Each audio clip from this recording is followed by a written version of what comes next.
Good morning student. आज हम class 11, चूँकि आप क्लास 11th में हैं और अभी 2-4 दिनों से ही ऑनलाइन पढ़ाई आपने शुरू किया है, तो कुछ जैसा कि मैंने जनरल्स के रूल और general debit credit rule definition और 1-2 क्वेश्चन जो टी के गोयल के मैंने सॉल्व करके आपको दिखाया कैसे जनरल किया जाता है। तो धीरे धीरे हम लोग अब आगे बढ़ रहे हैं। मैंने अभी आपको एक जगह ये भी बताया कि आउटस्टैंडिंग और प्रीपेड क्या होता है, कैसे उसको ट्रीट किया जाता है। कुछ टर्म्स आज भी हम लोग डिस्कस करेंगे। उस टर्म्स में मैंने 4 लिया है। एक है कैपिटल, दूसरा है ड्राइंग, लायबिलिटी एंड एसेट्स। 4 चीज़ों के बारे में टर्मिनोलॉजी है, समझना है इसको। टर्म्स है, टर्म्स को समझते हैं। What is capital? What is capital?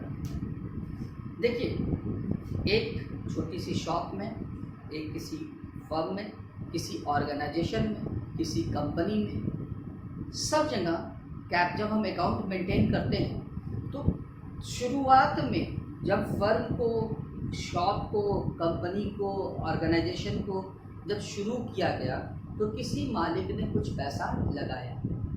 ठीक, कंपनी के सेंस में थोड़ा सा डिफरेंट हो सकता है कि कंपनियों ने शेयर इशू किया, फिर भी वो है तो कैपिटल ही, भले ही शेयर कैपिटल हो, बट कैपिटल। लेकिन अगर कोर कैपिटल की हम बात करें, सिर्फ जो कैपिटल, शेयर कैपिटल नहीं, सिर्फ कैपिटल प्रोप्राइटरशिप में जो यूज होता है, तो कैपिटल क्या होता है? देखिए, अमाउंट इन्वेस्टेड और given to the firm by the proprietor और owner is called capital.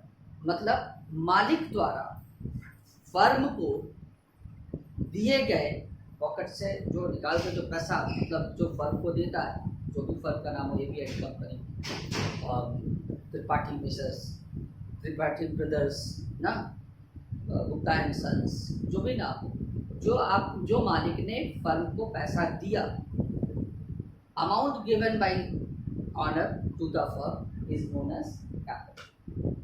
And capital is a liability, internal liability. एक फर्म की लायबिलिटी क्या होती है?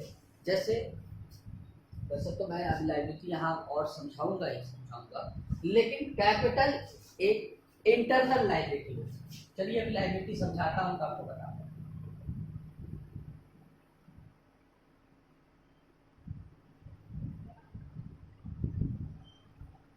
ठीक है, नेक्स्ट है ड्राइंग।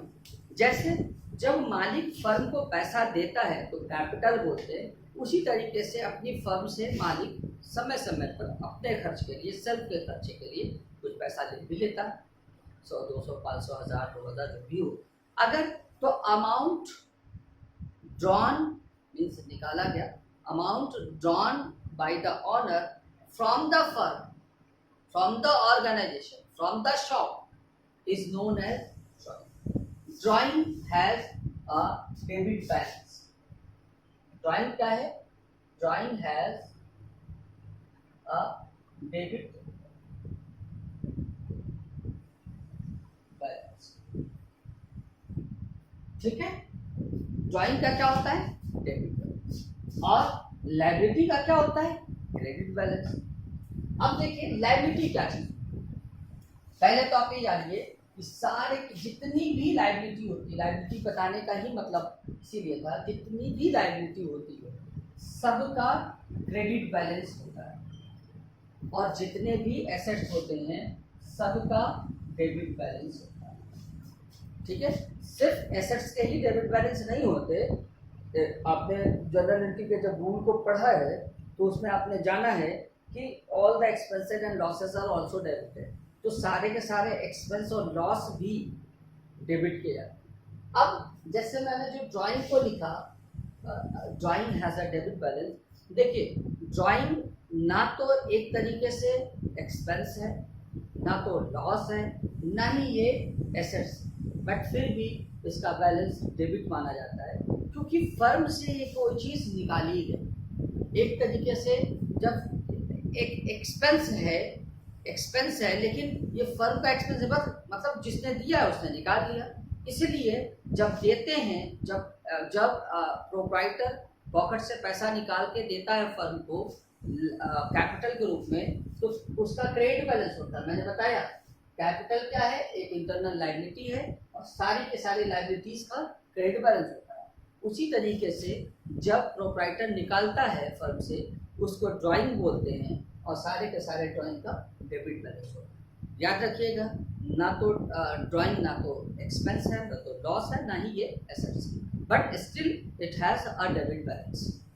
क्यों? क्योंकि जब फर्म को मालिक देता है तो क्रेडिट बैलेंस और जब निकालता है तो debit balance. Now come to the topic, what is liability and assets. Liability क्या है? हिंदी में बोलते हैं दायित्व। दायित्व का मतलब थोड़ा और शॉर्ट करें, हल्का करें, अगर शब्दों से पकड़े तो होता है रिस्पॉन्सिबिलिटी, जिम्मेदारी। ठीक है।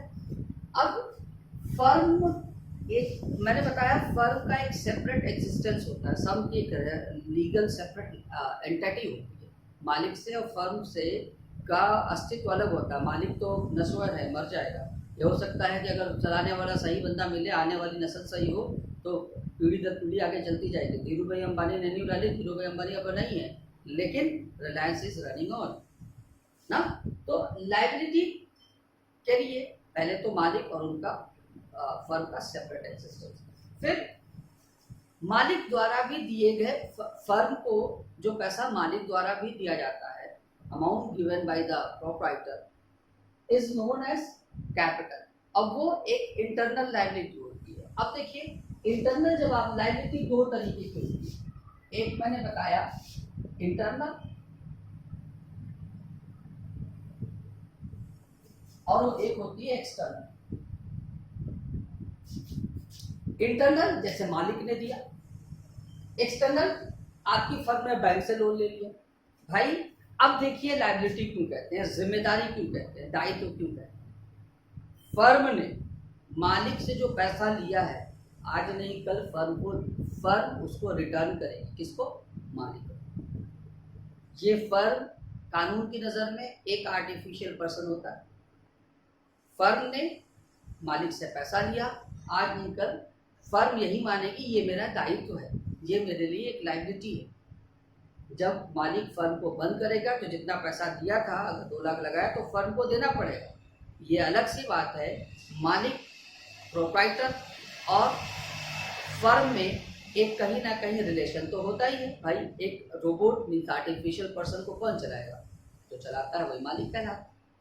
तो फर्म जितनी प्रॉफिट अर्न करता है उसको कौन लेता है? उसको कौन ऑब्जर्व करता है? मालिक। बट अगर फर्म को लॉस होगा तो भी कौन ऑब्जर्व करेगा? मालिक।